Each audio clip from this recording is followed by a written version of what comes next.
Banyak mendapat tawaran dari partai lain untuk menjadi cawapres. Gibran pun memastikan akan menunggu dulu perintah dari Ketua Umum PDIP Megawati Soekarno Putri. Lalu bagaimana kans Gibran di mata PDIP untuk menjadi bacawa pres? Kita perbincangkan saudara dengan politisi senior dari PDIP, Panda Nababan yang telah bergabung bersama kami di Kompas Malam. Selamat malam, salam sehat Pak Panda. Salam sehat. Nih, Sekjen PDIP Hasto Kristianto mengakui bahwa melirik Gibran nih. Kemarin juga Gibran sudah melapor begitu dalam Rakernas keempat PDIP. Update dari PDIP sendiri seperti apa melihat sosok Gibran? Ini perkembangan terakhir diikuti redaksi Kompas TV nggak? Sudah ada keputusan Mahkamah Konstitusi kan? Keputusan yang membatalkan itu. Yang tetap 40 tahun.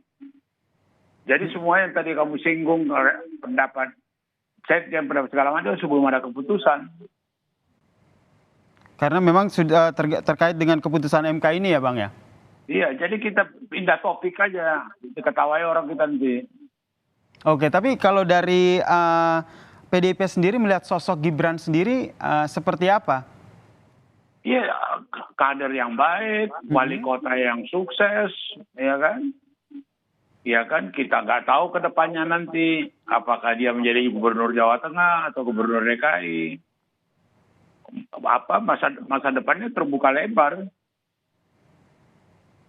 Oke, kemudian terkait dengan hasil putusan MK yang terkait dengan batas usia capres dan juga cawapres ini, jauh sebelum putusan ini sebelumnya, apakah memang PDIP sendiri melirik dari Gibran ini untuk menjadi sosok yang diperhitungkan untuk mendampingi Ganjar Pranowo, Bang?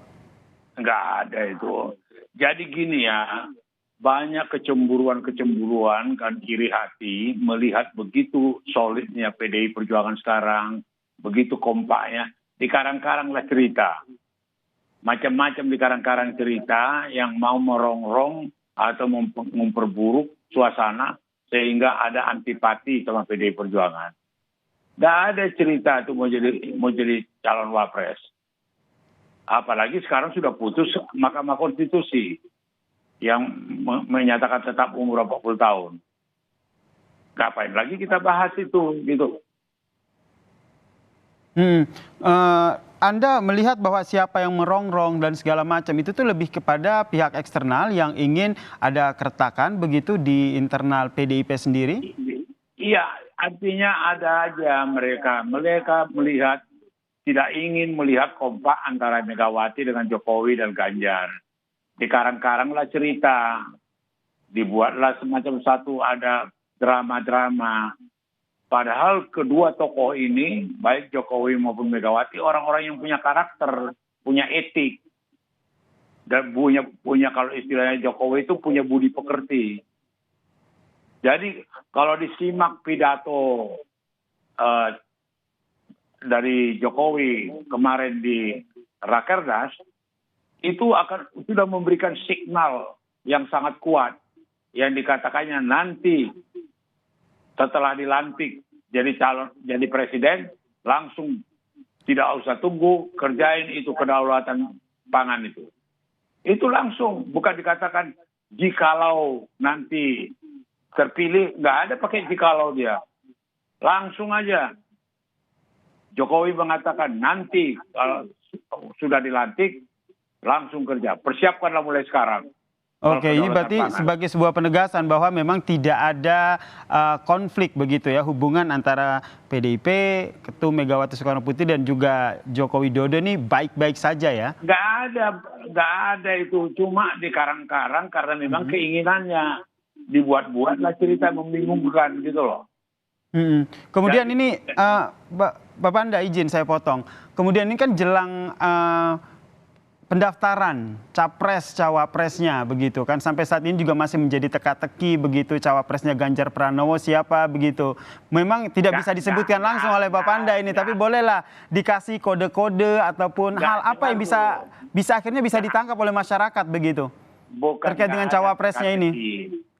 Tidak ada teka-teki, yang pasti sudah ada keputusan Ibu dengan Jokowi dan Ganjar siapa. Cuma secara etik disiplin partai kita tidak boleh mendahului, apalagi membocorkan itu, gitu loh.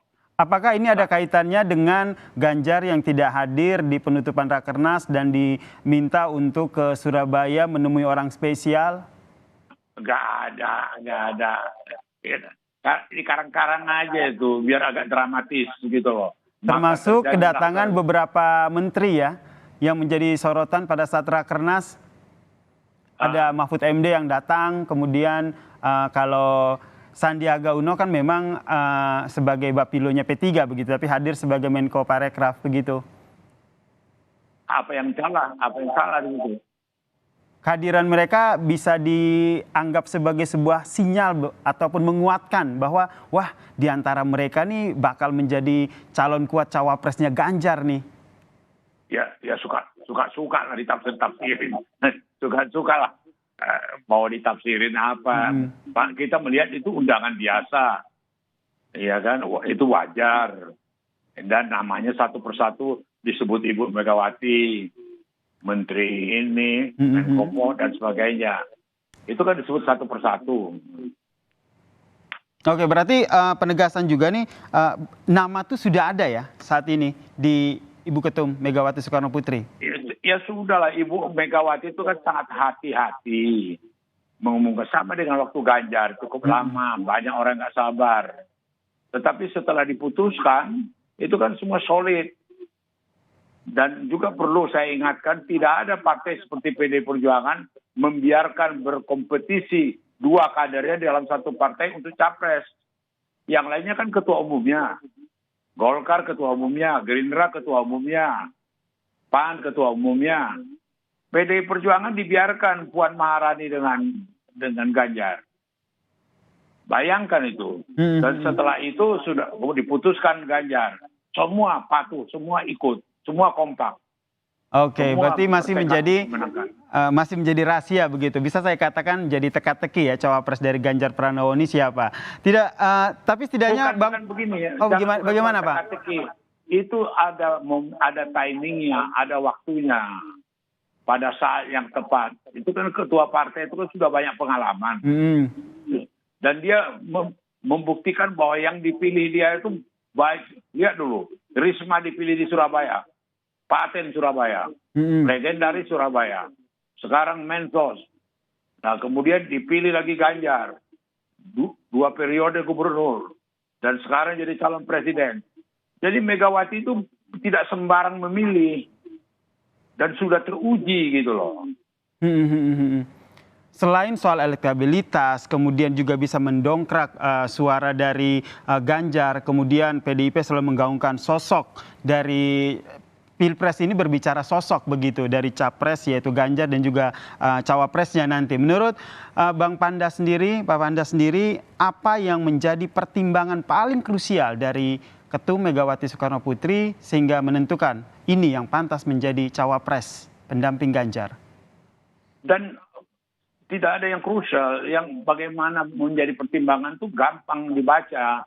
Prestasinya dia 2 periode sebagai gubernur, sudah teruji dan dia dicintai rakyat di Jawa Tengah dan kemudian dia mempunyai pengalaman 2 periode di DPR.